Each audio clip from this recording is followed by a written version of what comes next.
If you own a home, there's a good chance you're about to see a real difference in your federal tax return this year, and most homeowners over 60 don't even know why. It's not a new property tax. Your local tax bill isn't changing because of anything the IRS did.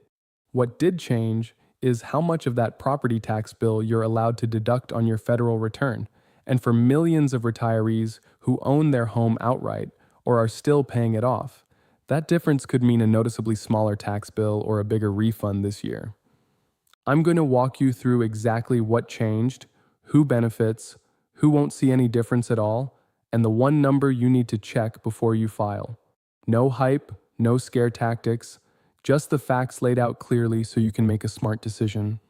Let's start with the basic thing every homeowner needs to understand, because a lot of confusion comes from mixing up two totally separate things. Your property tax bill, the one you pay to your county or your city, is set locally. That hasn't changed, and the IRS has no control over it. What the IRS does control is something called the SALT deduction, which stands for State and Local Tax Deduction. This is the part of your federal tax return where you get to subtract some of what you paid in property taxes and state income or sales taxes from your taxable income, but only if you itemize your deductions instead of taking the standard deduction. For years, that SALT deduction was capped at $10,000 total, no matter how much you actually paid in property and state taxes combined. If you lived in a state with high property taxes, or even a modest home in a high-cost area, you likely hit that $10,000 ceiling years ago and couldn't deduct a penny more. Under the tax law passed in 2025, that cap didn't just go up a little, it quadrupled. For the 2025 tax year, the one most of you are filing or already filed this year, the cap jumped from $10,000 to $40,000 for most filers and $20,000 if you're married and filing separately. For 2026, it nudges up slightly to just over $40,400, and it's scheduled to keep increasing by about 1% a year through 2029. That's a real confirmed change in federal law, not a proposal and not a rumor. It applies to state income tax or sales tax plus your property taxes combined up to that new higher limit. Say you're a retired couple and you paid $12,000 in property taxes last year and another $10,000 in state income tax for a combined $22,000 in state and local taxes. Under the old rule, you could only deduct $10,000 of that $22,000 no matter what. Under the new rule, since $22,000 is under the $40,000 cap, you can now deduct the entire amount. That's an extra $12,000 in deductions you weren't getting before. Now, I want to be careful here, because a deduction is not a check the IRS sends you. It lowers your taxable income, and your actual savings depend on your tax bracket.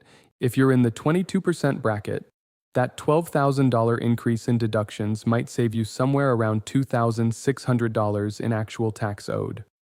Still a meaningful number, but I don't want you picturing a lump sum landing in your bank account, because that's not how deductions work. Now here's the part that trips a lot of retirees up, and it's probably the single most common misunderstanding I see. This higher SALT cap only helps you if you itemize your deductions. If you take the standard deduction, which is what most retirees do, this change does absolutely nothing for you.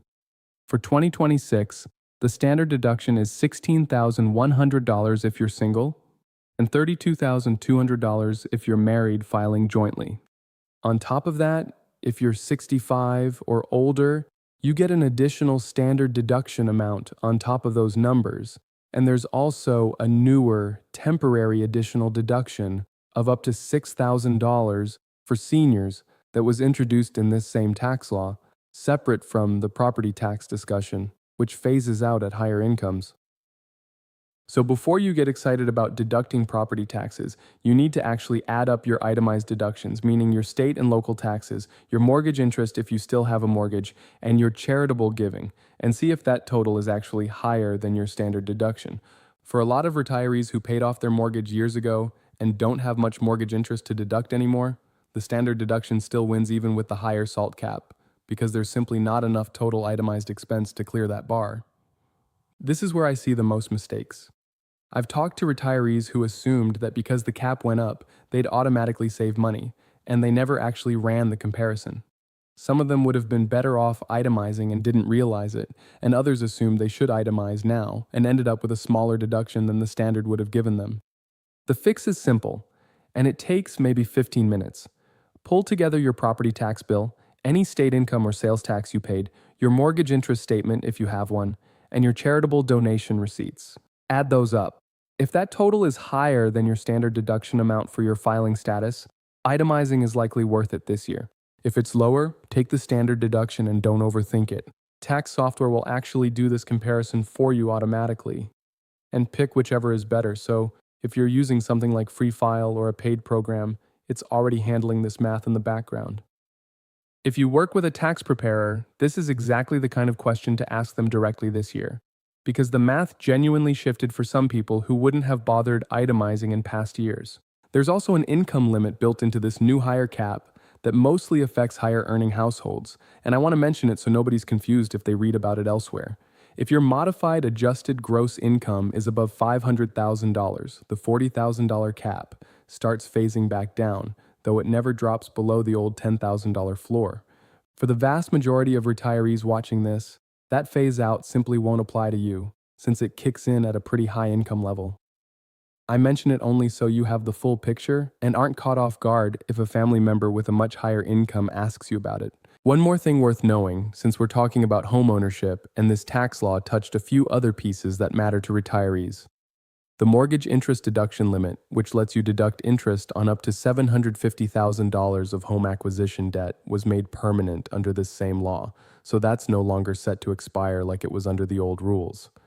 And starting in 2026, private mortgage insurance, the kind many people pay when they put down less than 20% on a home, is now treated as deductible mortgage interest as well. If you're still paying PMI on a mortgage, that's a small additional deduction that wasn't available before. Before I go further, if this kind of plain English breakdown of tax and retirement changes is useful to you, hitting like helps this reach more retirees who are trying to make sense of the same confusing headlines, and subscribing means you won't miss the next video when new details come out closer to filing season. Now let's talk about who this higher SAL cap benefits the most, and who it really won't move the needle for. The biggest winners are homeowners in states with higher property taxes or state income taxes, places like New Jersey, New York, California, Illinois, and Connecticut, where it was common to hit that old $10,000 cap years ago just from property taxes alone. If you live in one of those states and you itemize, this change could meaningfully lower what you owe. On the other end, if you live in a state with lower property taxes and no state income tax like Florida, Texas, or Nevada, and you don't have a mortgage anymore, you may find the standard deduction is still your best option, and this whole change might not affect your return at all, and that's completely fine.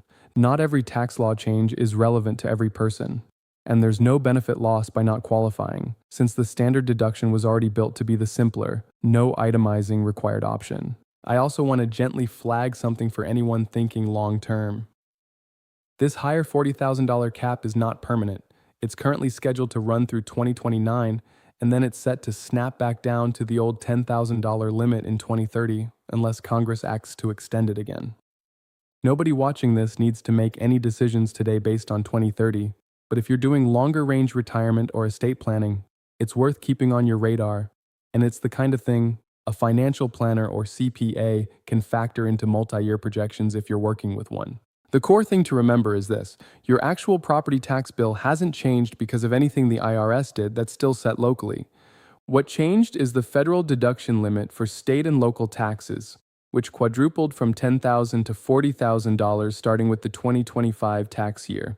And it only helps you if your itemized deductions, including property tax, state tax, mortgage interest, and charitable giving, add up to more than your standard deduction.